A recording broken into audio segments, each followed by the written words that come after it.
নমস্কাৰ বন্ধুসকল, আপোনালোকে সকলোকে মোৰ অন্য এটা ভিডিঅ'লৈ স্বাগতম জনাইছোঁ। আপোনালোকে প্ৰায়ে মোক সুধি থাকে যে গাঁৱত থাকি বা ঘৰৰ ওচৰতে কেনেকৈ এটা ভাল লাভজনক ব্যৱসায় কৰিব পাৰি। সেইকাৰণে আজি মই লৈ আহিছোঁ স্থানীয় এটা কুকুৰা ফাৰ্মলৈ।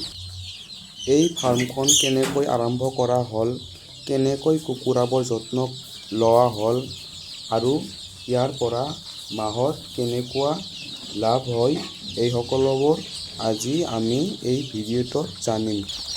গতিকে ভিডিঅ'টো শেষলৈ চাব। প্ৰথমতে আপোনালোকে দেখক ইয়াতে কিমান ধুনীয়াকৈ কুকুৰাবোৰ ৰখা হৈছে। ফাৰ্মখন পৰিষ্কাৰ পৰিচ্ছন্ন, সঁচাকৈয়ে প্ৰশংসনীয়। ইয়াত দেশী কুকুৰাৰ লগতে ব্ৰইলাৰ, আপোনালোকৰ ফাৰ্মত যি থাকে, কুকুৰা পালনত আটাইতকৈ গুৰুত্বপূৰ্ণ কথাটো হ'ল ইহঁতৰ থকা ঠাইটুকুৰা যেন সদায় শুকান আৰু পৰিষ্কাৰ হৈ থাকে।